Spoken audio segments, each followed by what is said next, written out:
Okay, check it out. Alright.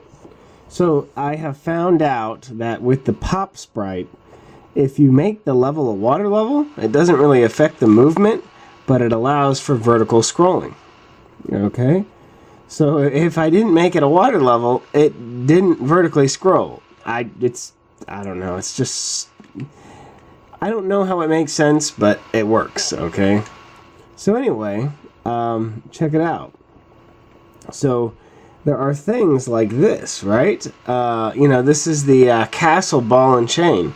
There are things, certain sprites in Super Mario World that don't act under gravity. And these are the types of things that work perfect in like an overhead style game. For example, Zelda has something very similar. It has a rotating line of fireballs that go in a circle. Alright, now, all this really is right here is just, this is the castle block that moves left and right. Okay? But because the way sprites work, okay, some sprites are coded weird. And because I'm doing a weird thing here, you can exploit things and do weird things that that they're not. Basically, okay, I can't cross. I can't cross through this thing vertically. However, I can pass through it horizontally. So the thing is that sprite that just goes back and forth, I can use it as like a passageway from one area to another. And although there's no really big deal about this passageway, it still is something that you can use in your levels to make it look like, to make it look like your level has something to it. It's all about just being creative. Okay. So, another thing that I want to show here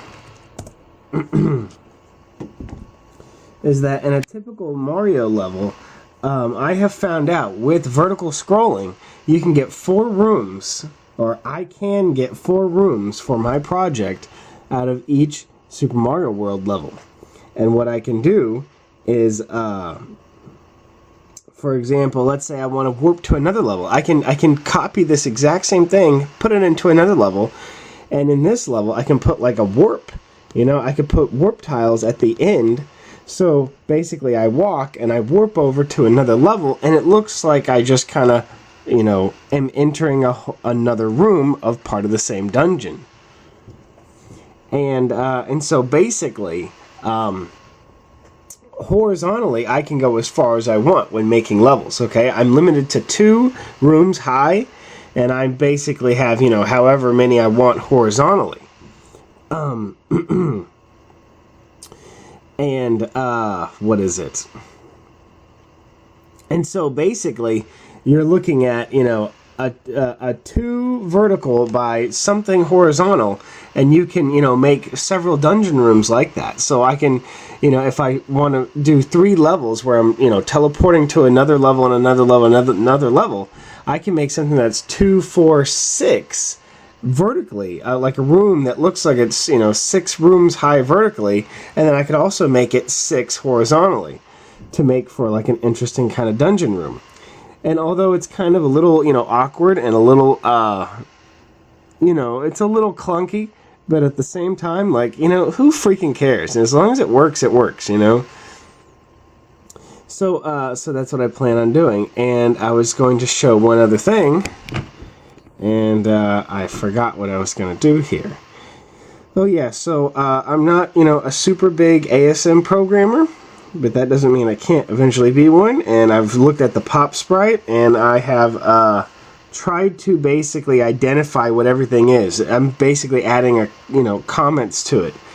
And I found certain things that are important, like I found the graphic that it loads for Mario, although I'm making Mario invisible here with level ASM.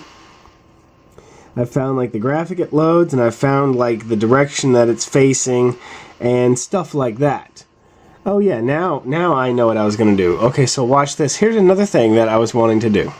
I was wanting to do, arrows are the weapon, and I was wanting the arrows to be coins, and collect arrows, and then when you use arrows, you use your coins.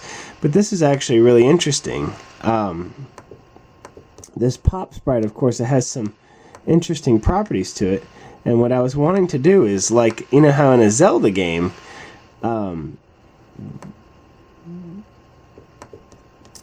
what is it? In a Zelda game, I'm just using my, okay. So in a Zelda game, there's all these pots on the floor, right? Well, if you take a purple brick and you try to pick it up, it explodes, right? And it disappears. Well, here's the thing. What I can do is I can use layer 2, okay? And I can basically put like a coin behind the block, you know, in terms of layers, behind the purple block. And what I can do is I could pick things up and remove things and see what's behind them, kind of like picking up a pot and seeing what's inside of it, like in Zelda. So anyway, there's lots of cool and creative things that I have planned for this game. And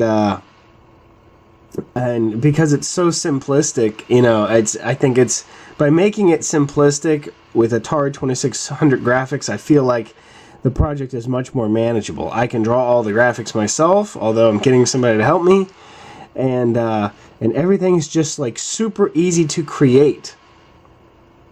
You know, everything is just one color, including the sprites and the enemies and everything.